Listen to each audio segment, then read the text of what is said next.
Hello students, welcome back to this channel. I know बहुत time से इस channel पर कोई वीडियो नहीं आई है, बट अब से वीडियोस रेगुलरली आएंगी। जो लास्ट ईयर का क्लास 12 का बैच था, जो CUET दे चुका है और आगे हायर एडमिशन्स के लिए जाने वाले हैं, उनके लिए भी आएंगी। और जो करंट क्लास 12 का बैच है, उनके लिए तो आएंगे ही। इस वीडियो में हम बात करने वाले हैं क्लास 12 के रिजल्ट की। अराउंड 10 डेज बैक जब क्लास 12 का रिजल्ट डिक्लेयर हुआ, तो 3 टाइप के स्टूडेंट्स थे। एक वो स्टूडेंट्स जिनके मार्क्स एक्सपेक्टेशन से ज़्यादा आए, दूसरे वो जिनकी एक्सपेक्टेशन जितने ही आए, और तीसरे वो जिनकी एक्सपेक्टेशन से थोड़े कम आए। जो तीसरी कैटेगरी के स्टूडेंट हैं, जिनकी एक्सपेक्टेशन से थोड़े कम आए मार्क्स और अपने रिजल्ट से नाखुश थे, उनके पास एक प्रोसेस होता है CBSE का, जिसमें वो अपनी आंसर शीट रीवैल्यूएट करवा सकते हैं। इसके लिए उन्हें वेरिफिकेशन करवानी पड़ती है, फिर फोटोकॉपी निकलवानी पड़ती है आंसर शीट की, और फाइनली रीवैल्यूएशन करवाना पड़ता है। बट ये प्रोसेस थोड़ा एक्सपेंसिव है, और बहुत सारे स्टूडेंट्स ऐसे होते हैं जो ये डेडलाइन मिस भी कर चुके होंगे, क्योंकि इसकी लास्ट डेडलाइन थी 21 मई की। और इसके अलावा भी कुछ स्टूडेंट्स होते हैं जिनके 3, 4, 5 नंबर ही कम आए होते हैं, बट बिकॉज उन्हें लगता है कि कहीं और मार्क्स कम ना हो जाए, या फिर क्योंकि इतना प्रोसेस एक्सपेंसिव है, तो वो इसके लिए जाते ही नहीं है। तो इसके लिए हमारे पास एक सेकंड प्रोसेस है, जिसको हम कहते हैं RTI। RTI एक काइंड ऑफ गवर्नमेंट का प्रोसेस है, जिसमें आप किसी भी गवर्नमेंट डिपार्टमेंट से, किसी भी गवर्नमेंट बॉडी से, किसी भी गवर्नमेंट मिनिस्ट्री से कुछ इन्फॉर्मेशन निकाल सकते हैं।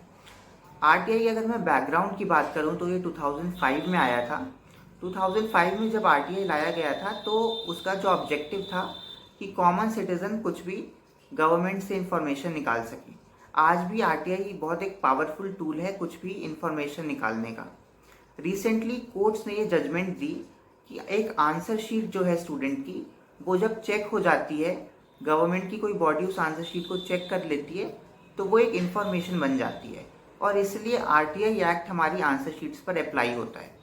तो आप एक RTI एप्लीकेशन फाइल करके अपनी आंसर शीट निकलवा सकते हैं। इसके लिए आपको यूजुअली 3 चीज़ों की ज़रूरत होगी।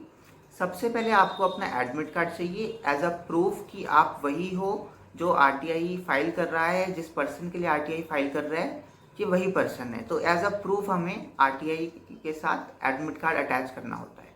सेकेंड, हमें पेमेंट के लिए कोई मेथड चाहिए, जैसे फ़ोन पे हो गया, डेबिट कार्ड हो गया, नेट बैंकिंग हो गया। आपके पास कोई भी डिजिटल मेथड है पेमेंट के लिए, तो वो आपको यूज़ करना होगा, क्योंकि पूरा प्रोसेस ऑनलाइन करने वाले हैं हम, तो डिजिटली पेमेंट होगी, कोई चेक, DD, कैश में नहीं होगी।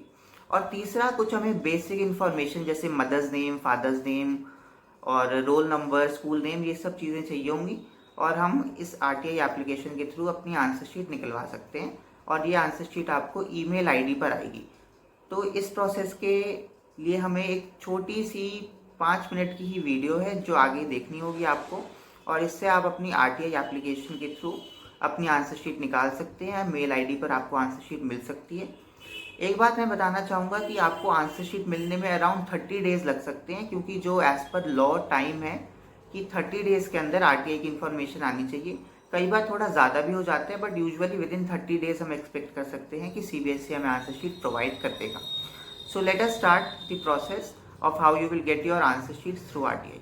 Let's start. So now onwards I am going to tell you the process of filing an RTI. सबसे पहले आप RTI की वेबसाइट पर जाएंगे, जिसका नाम है rtionline.gov.in। RTI टाइप करते ही पहला जो ऑप्शन आएगा वही वाली वेबसाइट है, rtionline.gov.in। उसके बाद आपको जो होम टैब है इसकी, उसमें आपको सबमिट रिक्वेस्ट नाम से एक टैब दिखेगा, उस पर आप क्लिक करेंगे। नीचे आएंगे आप, यहाँ पे I have read and understood the above guidelines, इस पर टिक मार्क करेंगे और सबमिट कर देंगे।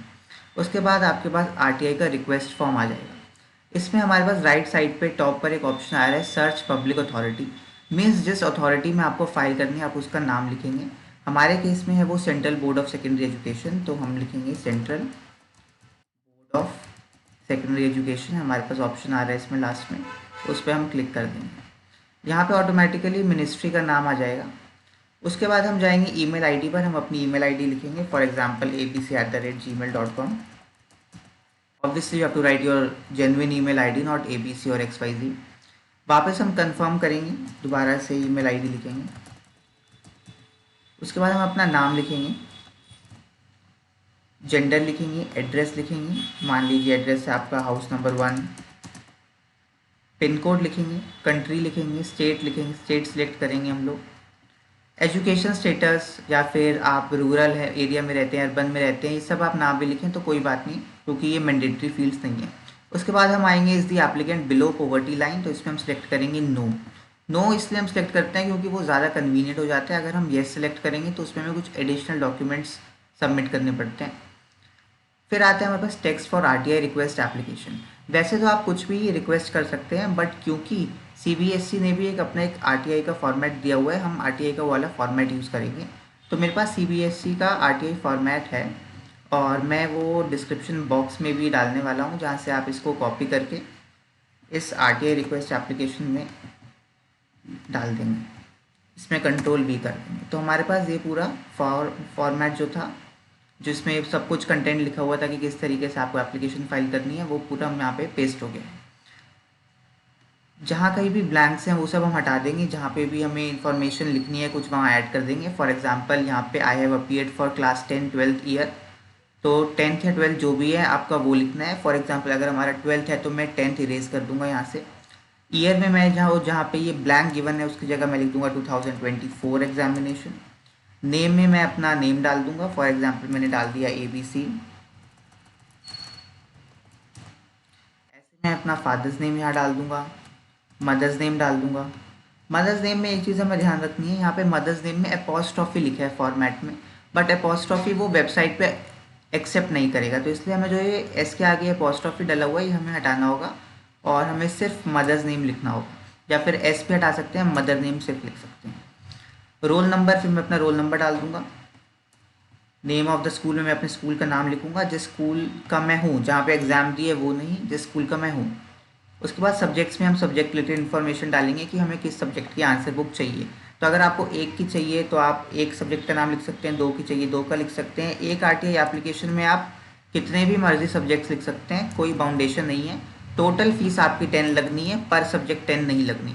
तो आप सब्जेक्ट्स के नाम लिख देंगे जिनकी आपको आरटीआई चाहिए। उसके बाद नीचे आता है the self attested photocopy of my admit card और hall ticket is enclose for verification of my identity. ये बहुत इंपॉर्टेंट पॉइंट है, क्योंकि आपको अपने एडमिट कार्ड या हॉल टिकट की एविडेंस यानी कि उनकी फ़ोटो इसमें आरटीआई एप्लीकेशन में अटैच करनी होती है। अदरवाइज़ कोई भी आपकी आपकी आंसर शीट निकलवा सकता है और आप भी किसी की भी निकलवा सकते हो। तो उसमें एक कंट्रोल लगाने के लिए हमारे पास ये प्रोविज़न है कि हमें साथ में कुछ प्रूफ देना होता है कि ये हम ही पर्सन है जो ये आरटीआई की एप्लीकेशन फाइल कर रहे हैं, तो इसलिए हमें एडमिट कार्ड इसमें लगाना पड़ता है। उसके आगे आ रहा है कि हमारा an amount of rupees 10 by way of IPO DD number this in favor of secretary CBSE is enclosed herewith with under the RTI Act। तो ये लाइन हम डिलीट कर देंगे, क्योंकि हम डीडी के माध्यम से नहीं बल्कि हम ऑनलाइन पेमेंट से पेमेंट करने वाले हैं, तो ये लाइन हमने डिलीट कर दी। आगे आ रहा है I also undertake that I am the same candidate who appeared in the aforesaid examination, the information may kindly be provided at the given address. ठीक है, योर्स फेथफुली। सिग्नेचर वाली लाइन हम कट कर देंगे क्योंकि हम सिग्नेचर लिख नहीं रहे हैं। वापस से name, roll number, mobile number, email ID, address सब ये लिखना है। चूज़ फाइल का ऑप्शन आता है नीचे सपोर्टिंग डॉक्यूमेंट्स में, इसमें हमें फाइल सिलेक्ट करके जो हमारा एडमिट कार्ड है वो हमें अटैच करना है। जब हमारा एडमिट कार्ड का जो नाम होगा वो ज़्यादा बड़ा नहीं होना चाहिए, जो फाइल का नेम होगा एडमिट कार्ड का वो ज़्यादा बड़ा नहीं होना चाहिए, क्योंकि 12 से ज़्यादा बड़ा होगा तो वो एक्सेप्ट नहीं करेगी वेबसाइट। तो हमें बहुत शॉर्ट नेम लिखना है। फॉर एग्जाम्पल हम सिर्फ एडमिट कार्ड भी अगर हम फाइल का नाम लिखें तो उससे अटैच कर सकते हैं, इसमें हमें कोई बड़ा नाम नहीं होना चाहिए उस फाइल का, ये याद रखना है। उसके बाद हम सिक्योरिटी कोड में सिक्योरिटी कोड एंटर करेंगे। सो यहाँ पे 9KPJAD ये हमने एंटर कर लिया, और उसके बाद हमारे पास ऑप्शन आता है मेक पेमेंट। मैं यहाँ मेक पेमेंट में जाके are you sure you want to submit RTI request, okay पे क्लिक करूँगा। यहाँ पे पेमेंट मोड्स आते हैं हमारे पास, internet banking, credit card, debit card. मैं इस पर क्लिक करूँगा, नीचे पेमेंट गेटवे पर क्लिक करूँगा और पे पर क्लिक कर दूँगा। ओके पे यहाँ क्लिक करूँगा तो हमें वो रीडायरेक्ट कर देगा पेमेंट गेटवे पर। इसके बाद आपको जिस भी मेथड से पेमेंट करनी है, फॉर एग्जांपल नेट बैंकिंग से करनी है, डेबिट कार्ड से करनी है, यूपीआई से करनी है, आप वो सिलेक्ट कर सकते हो। मैं यहाँ यूपीआई से करता हूँ तो मैं यूपीआई पे सिलेक्ट करूँगा। आगे ये ऑप्शन आ जाएगा कि या तो आप अपनी यूपीआई आईडी डालो या क्यूआर कोड को स्कैन करो। तो मैं क्यूआर कोड को स्कैन करूँगा, यहाँ पे क्यूआर कोड आ जाएगा। पेटीएम पे मैं या फिर किसी और भी फ़ोनपे, गूगल पे मैं ये कोड स्कैन करूँगा और ट्रांजैक्शन कंप्लीट हो जाएगी। यूजुअली एक दिक्कत आती है कि कई बार इसके बाद पेज हैंग हो जाता है और आगे प्रोसेस नहीं हो पाता है। तो उसके लिए सॉल्यूशन ये है कि हम रात के 12 बजे के बाद ट्राई करें, क्योंकि तब इस वेबसाइट पे लोड कम होता है और ये वेबसाइट ज़्यादा अच्छे से फंक्शन करती है। तो अगर आप आरटीआई फाइल कर रहे हैं तो 12 बजे के बाद ही ज़्यादातर कोशिश करें आप रात में फाइल करें, उससे बहुत ईजिली आपकी आरटीआई फाइल हो जाएगी। आरटीआई फाइल होने के बाद आपके पास एक कन्फर्मेशन आएगा आपके मेल पे कि आपकी आरटीआई फाइल हो गई है, और वहाँ पर मेल पर आपको एक रजिस्ट्रेशन नंबर भी आएगा। उस रजिस्ट्रेशन नंबर को बहुत इंपॉर्टेंट है, क्योंकि अगर आपको कभी आगे आरटीआई का स्टेटस चेक करना हो कि आपके आरटीआई पे क्या एक्शन लिया गया है, उस टाइम पे वो रजिस्ट्रेशन नंबर काम आएगा। आरटीआई का स्टेटस कैसे चेक करते हैं मैं वो भी बता देता हूँ। हम लोग आरटीआई की ही वेबसाइट पर जाएंगे, यहाँ पे हमारे पास एक ऑप्शन आ रहा है व्यू स्टेटस, इस पर हम क्लिक करेंगे और हमारे को जो रजिस्ट्रेशन नंबर मिलेगा आफ्टर फाइलिंग आरटीआई वो हम इसमें एंटर करेंगे। उसके बाद नेक्स्ट लाइन में हमारी ईमेल आईडी एंटर करेंगे, जो हमने ईमेल आईडी आरटीआई की रिक्वेस्ट डालते समय यूज़ करी थी वो, और सिक्योरिटी कोड हम एंटर करेंगे और उसके बाद सबमिट कर देंगे। हमारे पास आ जाएगा कि हमारी आरटीआई किस स्टेटस पे है, कहाँ तक पहुँची है। आरटीआई यूजुअली 30 डेज़ के अंडर आ जाती है, 30 दिन के अंदर अंदर हमारे पास आरटीआई आ जाती है और आपको मेल पर मिलेगी, और इससे आपकी आंसर शीट डायरेक्टली आपको मेल पर मिल जाएगी। तो ये था हमारा आरटीआई का पूरा प्रोसेस, किस तरीके से हम आरटीआई से आंसर शीट निकाल सकते हैं। इस प्रोसेस में अगर आपको कोई भी डाउट है तो आप कमेंट सेक्शन में लिख सकते हैं। If you like the video, do like, share and subscribe our channel. Thank you.